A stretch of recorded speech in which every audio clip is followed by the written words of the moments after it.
1773 का regulating act पढ़ लिया था। 1773 के बाद मैंने 1786 का पढ़ लिया था क्या?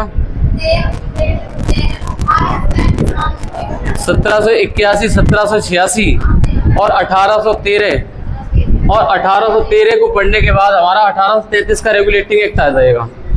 अच्छा, मैं इसमें बहुत कुछ पढ़ चुके, सर्वोच्च न्यायालय की स्थापना कर चुके। अगर आपने रिवीजन करा हो और जो लोग, अगर कोई साथी हमें ऑनलाइन देख रहा है तो मेरे भाई वो इस वाले नोट्स को डाउनलोड कर ले, टेलीग्राम चैनल पे पड़े हुए सभी नोट्स, उस पर पिन है हमारे टोटल नोट्स, पूरे 6 के स्पेशल सब्जेक्ट नोट्स पड़े हुए हैं, वहाँ से इसको डाउनलोड करके पढ़ ले मेरे भाई। और बहुत विद्वत एक तरफ से पढ़ाने वाले, आज आओ शुरू करते बिना देरी के। 1833 का चार्टर अधिनियम शुरू कर रहे हैं। ईस्ट इंडिया कंपनी का एकाधिकार खत्म हो चुका है, चाय का व्यापार और चीनी का व्यापार छोड़ के। यहाँ पे मैंने कल आके छोड़ दिया था तुम्हें। और 1833 का चार्टर अधिनियम अब पढ़ने वाले हैं। अच्छा, आ जाओ मेरे भाई इसमें पढ़े। तो इसमें होगा 1833 तक भारत में ज्यादातर इलाकों पर अंग्रेजों का अधिकार। 1833 की बात कर रहे हैं जिसमें क्या हुआ था, अंग्रेजों का अधिकार हो गया था ज्यादातर, है पानी। अच्छा, और आगे देखें तो ईस्ट इंडिया कंपनी का केंद्रीकरण कर दिया गया। इसमें यहाँ पर एक वर्ड लिखा हुआ है, ये बहुत इंपॉर्टेंट है, ऐसे क्वेश्चन आ चुका है।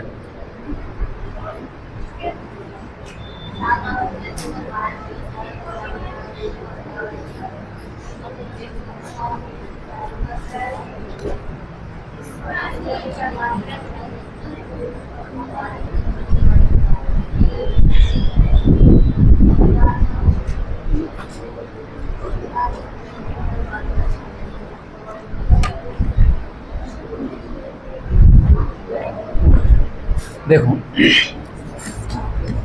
1837 में ईस्ट इंडिया कंपनी के प्रशासन का केंद्रीकरण कर दिया गया। इसका मतलब है कि भारत में जो ईस्ट इंडिया कंपनी प्रशासन चला रही थी ना, वो एक ही जगह से शासन चलेगा। केंद्रीकरण का मतलब ये सेंट्रलाइजेशन कर दिया गया ईस्ट इंडिया कंपनी का। और वो किस एक्ट के तहत के क्वेश्चन आता है डायरेक्ट, 1833 का।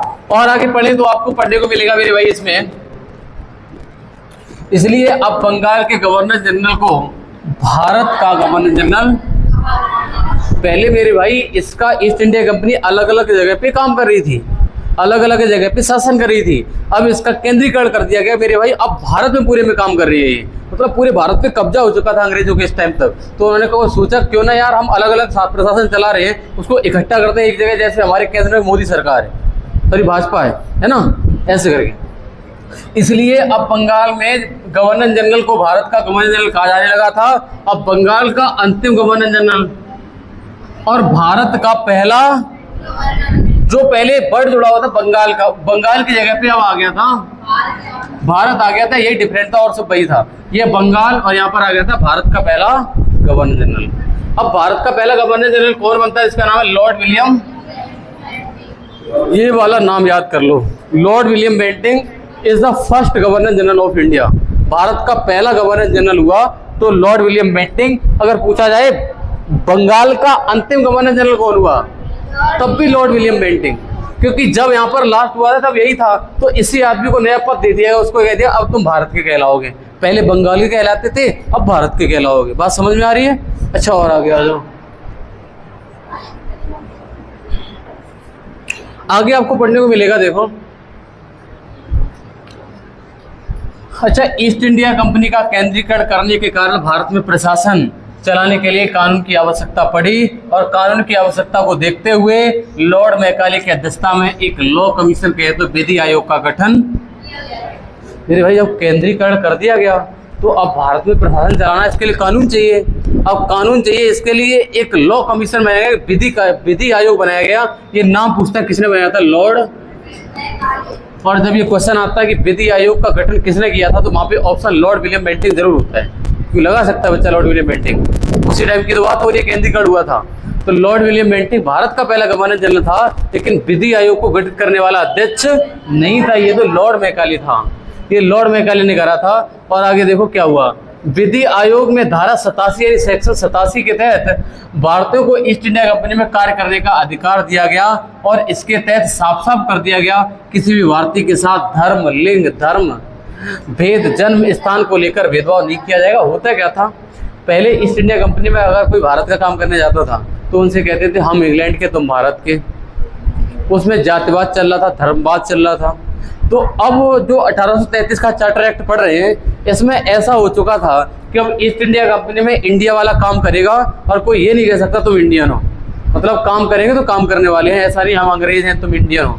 ना धर्म चलेगा ना जात चलेगी, ये सब खत्म हो चुका था। और ये प्रश्न पूछा जा चुका है, ये वाला वो कौन सा चार्टर एक्ट था जिसके तहत भारतीयों को ईस्ट इंडिया कंपनी में कार्य करने का अधिकार दिया गया?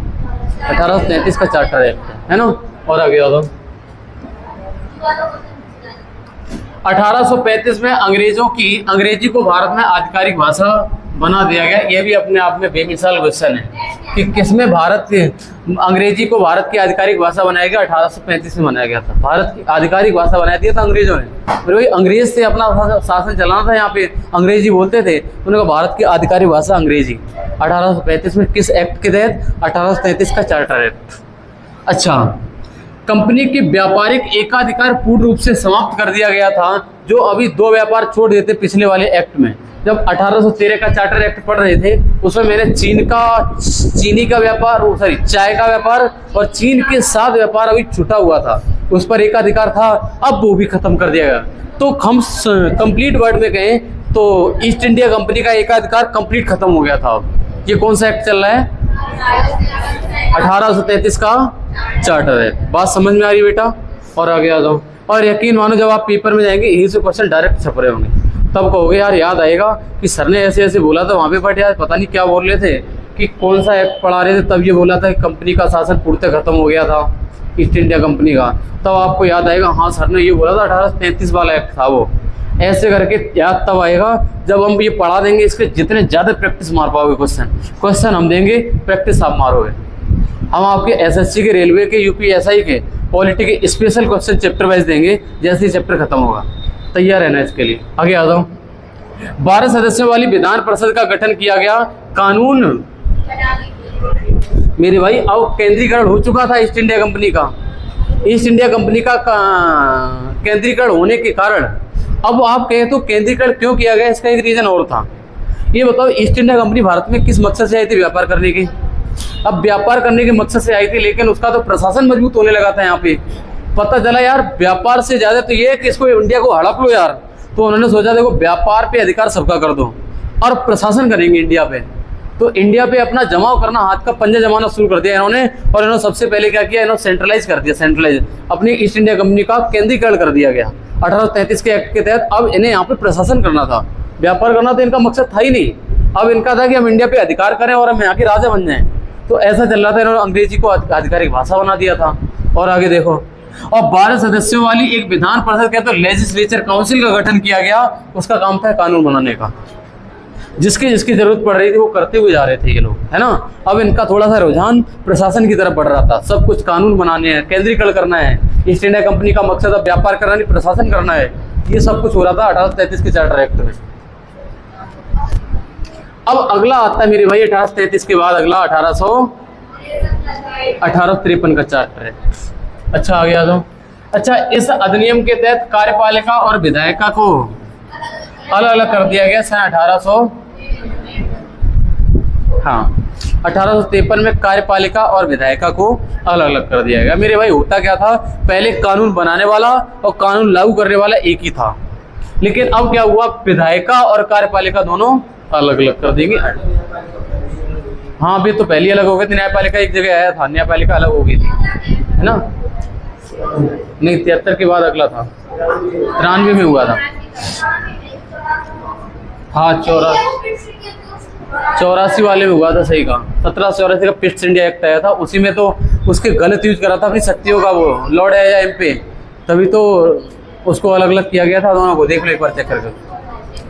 इसी एक्ट के तहत ऑल इंडिया लेजिस्लेटिव काउंसिल की स्थापना की गई। अखिल भारतीय विधान परिषद की स्थापना करेगी। ये कहा जा रहा है जो हमारा 1853 का चार्टर एक्ट है, इसी एक्ट के तहत ऑल इंडिया लेजिस्लेटिव काउंसिल कहें तो अखिल भारतीय विधान परिषद का गठन किया गया। और ये वाला प्रश्न डायरेक्ट आता है जो मैंने अभी हाईलाइट किया। अखिल भारतीय विधान परिषद का गठन किस एक्ट के तहत हुआ था, तो वहां पे आंसर निकलता 1853 का चार्टर एक्ट। ये बात मैंने पहले बोली थी जब 1773 वाला शुरू किया था। मैंने कहा बेटा अभी तो एक है, जब कहीं एक चार्टर एक्ट पढ़ा देंगे तब आपके दिमाग में कन्फ्यूजन होगी, और कन्फ्यूजन की जगह पे एक ही बात काम आएगी उस टाइम पे। अगर रिवीजन होगा, जितनी ज़्यादा रिवीजन होगी उतनी जल्दी क्वेश्चन निकलेगा आंसर।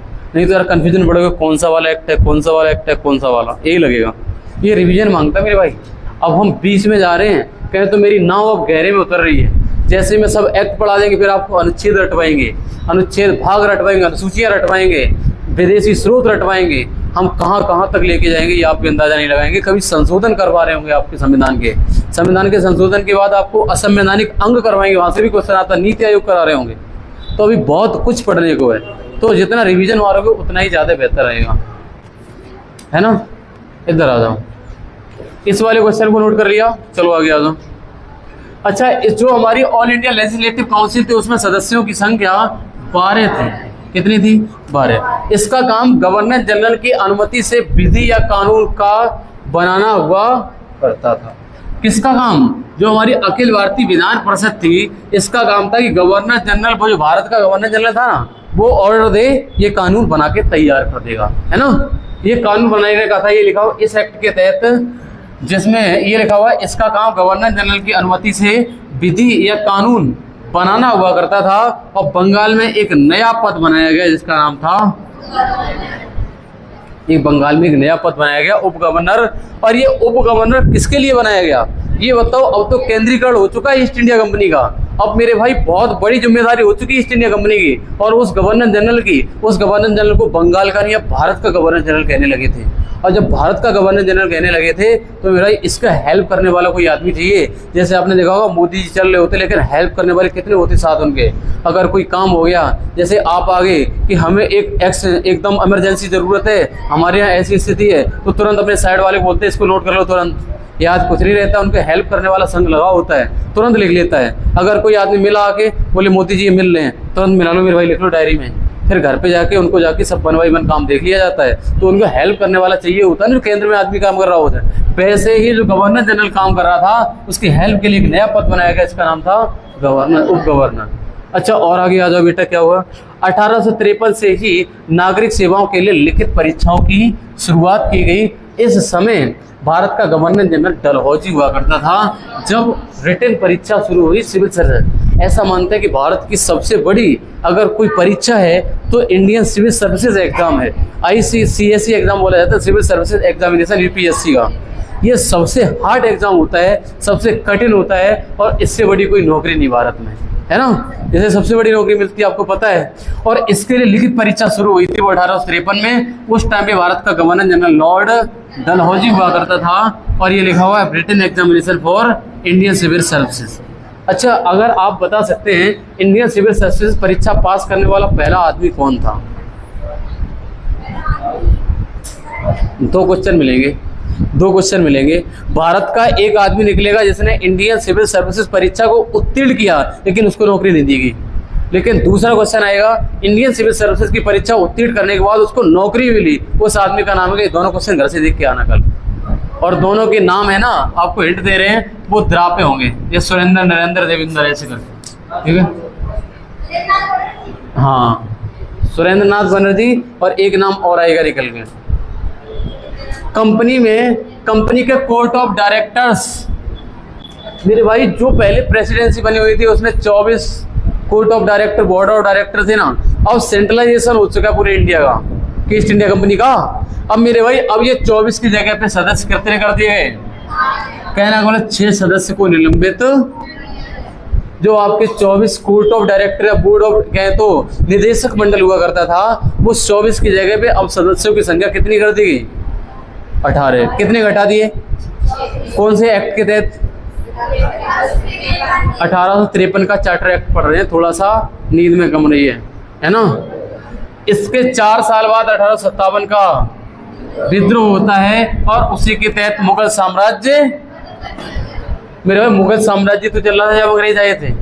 जब अंग्रेज आए थे ब्रिटेन से, तब भारत में मुगल साम्राज्य चल रहा था, और अंग्रेजों ने ऐसा कब्जा किया कि मुगल साम्राज्य को अपने नीचे दबा लिया। और एक टाइम वो टाइम आया 1857 का, जब मेरे भाई मुगल साम्राज्य को खत्म ही कर दिया गया। और 11 मुगल साम्राज्य खत्म कर दिया और अंग्रेजों द्वारा औपचारिक घोषणा कर दी गई और कहा गया ईस्ट इंडिया कंपनी का नहीं बल्कि महारानी विक्टोरिया का शासन चलेगा। बोले अब तो वो क्या नाम, अब तो खत्म हो गया ईस्ट इंडिया, अब महारानी विक्टोरिया शासन करेंगे। महारानी विक्टोरिया ब्रिटेन की हुआ करती थी, अब बोले वो डायरेक्ट शासन चलाएंगे भारत में। पहले ईस्ट इंडिया कंपनी का चल रहा था, इतना कब्जा हो गया कि मेरे भाई ईस्ट इंडिया कंपनी पर कोई कब्जा ही नहीं कर पा रहा, भारत को पूरा दबा रखा था इन्होंने। तो मुगल साम्राज्य खत्म होने के कगार पे था, तब उन्होंने कहा अब देखो मेरे भाई ऐसा होता है, तो ईस्ट इंडिया कंपनी शासन चलाई पूरे भारत में, अब उसकी जगह पे ईस्ट इंडिया कंपनी का शासन खत्म होता है, अब महारानी विक्टोरिया का शासन शुरू होता है। अब महारानी विक्टोरिया तो ब्रिटेन की थी, वही तो मेन आदमी था, लीडर तो वही था मेन। अब वो आता है, देखो अब कंपनी रूल को समाप्त करके शासन को ब्रिटिश क्राउन ने अपने हाथों में ले लिया। वही बात है कि आपसे कहें कि जाओ वो वाला काम करके आओ, काम करके आ रहे और वो काम अच्छा चल गया। अब मैंने कहा ऐसा है, अब हमारी डायरेक्ट पावर हो गई है, वहाँ पे बोल देना सिर्फ इसकी चलेगी डायरेक्ट। वहाँ पे पहले मान लिया रिसर्व जाते रहे काम करते रहे, वहाँ पे काम इतना चलने लगा कि मेरे भाई रिसर्व की चल रही और रिसर्व हमारे नीचे काम कर रहे। अब मैं अनाउंस करेंगे मेरा रिसर्व का शासन खत्म होता है, अब जो हम कहेंगे ना वही चलेगा। तो ऐसा वाला हो गया था, क्योंकि ब्रिटेन से चला रही थी महारानी विक्टोरिया उस टाइम पे। तो वही कुछ है यहाँ पर लिखा हुआ है, ये लिखा हुआ है कि महारानी विक्टोरिया का शासन चलेगा। खत्म हो गया ईस्ट इंडिया कंपनी को जिसके लिए भेजा था, काम हो गया, अब वो डायरेक्ट वहाँ से चलेगा शासन ब्रिटेन से। अब आ जाओ मेरे भाई आगे, यहाँ पे कंपनी रूल खत्म हुआ, यहाँ से शुरू होता है क्राउन के अधीन शासन या फिर ताज का शासन बोला जाता है, क्राउन रूल बोला जाता है। मैंने बेटा 1773 से लेकर 1857 तक मैंने जो पढ़ाया है वो आपको कंपनी का शासन पढ़ाया है ना। अब हम 1858 से लेकर 1947 तक पढ़ाएंगे, वो हम महारानी विक्टोरिया के अधीन शासन पढ़ाएंगे, ताज शासन क्राउन रूल पढ़ाएंगे। पहले कंपनी रूल था, अब क्राउन रूल आ जाएगा, ठीक है। इसको देखते हैं पढ़ाएं या ना पढ़ाएं, आगे हमें थोड़ा सा देख लेना। अभी तो कुछ भी नहीं हुआ, 16 मिनट की क्लास मात्र हो पाई है। कितने हो गए हैं? 11:50 हो चुके। कोई बात नहीं, ऐसा करते हैं एक एक्ट पढ़ लेते हैं। अब 1858 का शासन अधिनियम पढ़ लेते हैं, ठीक है। देखो पॉलिटी को जितनी जल्दी खत्म कर लेंगे उतना बेहतर होगा। देखो 1858 का शासन अधिनियम, क्योंकि हमें भी जाना है तो हम क्या करेंगे, वहाँ पे भी जाके बैठेंगे। 1858 के शासन अधिनियम को ही महारानी विक्टोरिया का घोषणा पत्र कहा जाता है। महारानी विक्टोरिया का घोषणा पत्र को कहा जाता है। अब तो शुरू हो गया मेरे भाई इनका शासन। तो मेरे भाई 1858 के शासन अधिनियम, मेरे भाई अब नाम आ गया था शासन अधिनियम। अब शासन अधिनियम आया, इसी को महारानी विक्टोरिया का घोषणा पत्र कहा जाता है। ये क्वेश्चन पूछा हुआ है कि किस एक्ट को महारानी विक्टोरिया घोषणा पत्र कहा जाता है। मेरी 58 वाला है। कौन सा वाला बिट्टो? 58 वाला। आगे देखो, इस महारानी विक्टोरिया के घोषणा पत्र को 1 नवंबर, यहाँ पर 1 नवंबर लिखा हुआ है, 1 नवंबर 1858 में इलाहाबाद के मिंटो पार्क में जो एक्ट बन के आया था, अगला वाला 58 वाला, इस एक्ट में लिखा ही यही था कि महारानी विक्टोरिया आ गई है, तो इसकी घोषणा होनी थी। तो इसकी घोषणा इलाहाबाद का एक था मिंटो पार्क। अब भी अगर तुम जाओगे इलाहाबाद, क्योंकि तुम्हारा डेली आना जाना बना रहता है सभी लोगों का, वहाँ पे जाना तो मिंटो पार्क देखना। कहाँ पे? प्रयागराज जाओ तो वहाँ पे कहना कि मिंटो पार्क भाई साहब घुमा दो, उसके बाद कोचिंग आना कल, ठीक है। इधर आ जाओ। अर्थात औपचारिक रूप से यह अनाउंसमेंट की गई कि अब भारत में ईस्ट इंडिया कंपनी का नहीं बल्कि महारानी विक्टोरिया का शासन चलेगा। अभी तो मेरा कुछ नया पढ़ने को नहीं मिला है, आगे पढ़ने को जरूर मिलेगा।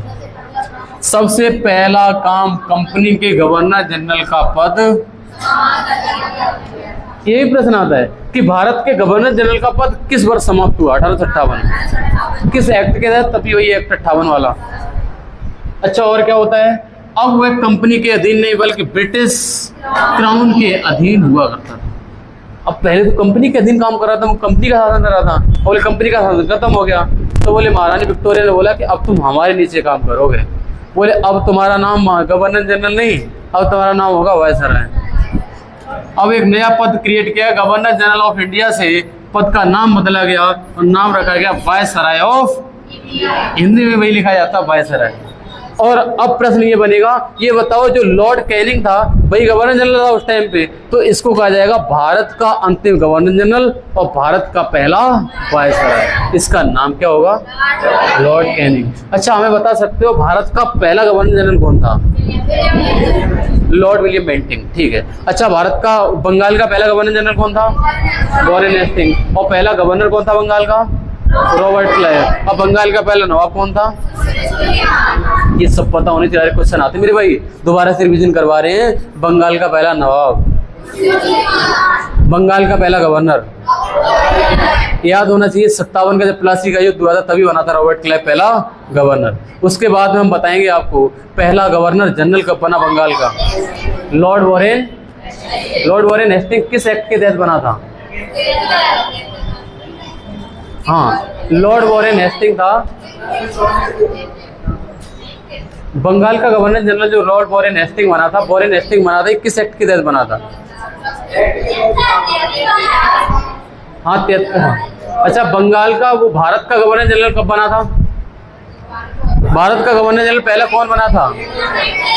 53 में कि 33 में? 33 में बना था। और नाम क्या था इस आदमी का? Lord William Bentinck. 53 में ही बता रहे हैं।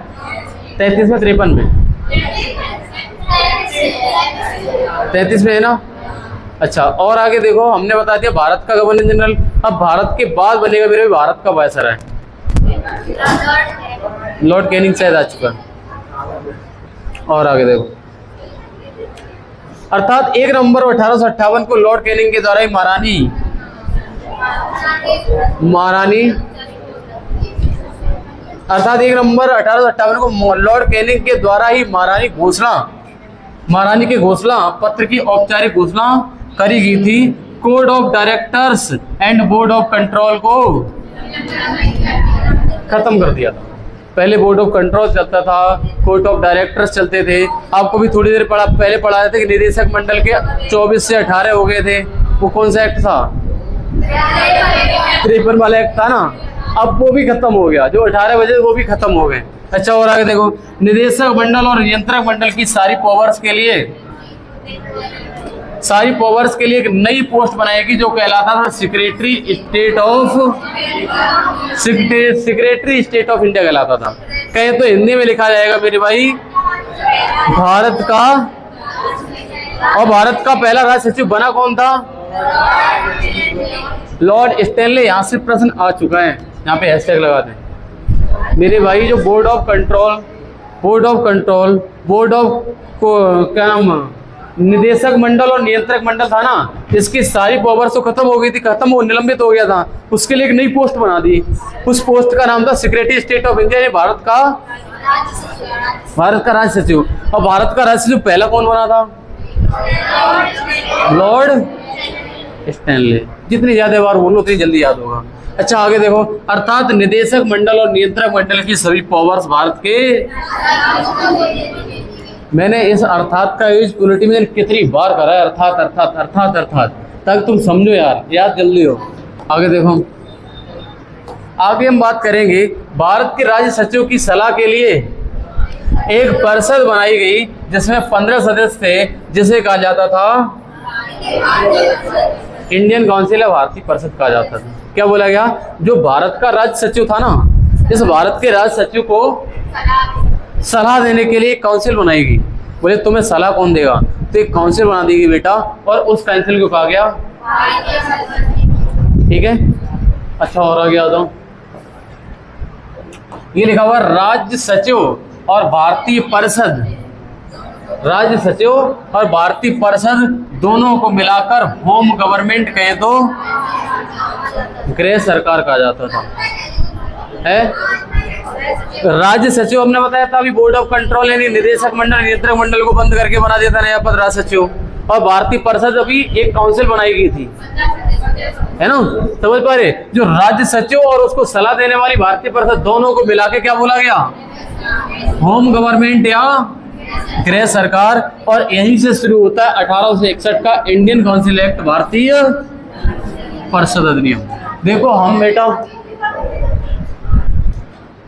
हम आपको पेज नंबर 14 से 3 पेज महज पढ़ा पाए। यहाँ 3 पेज भी नहीं पढ़ा पाए मेरे भाई, 2 पेज पढ़ाए आज आपको। और हम अब 61 का एक्ट करने का मन कर रहे हैं। एक बार देख लें क्लास कितनी बड़ी हुई, उसके बाद देखते हैं। मात्र 24 मिनट की क्लास ही। चलो कल मिलेंगे। Okay, thank you.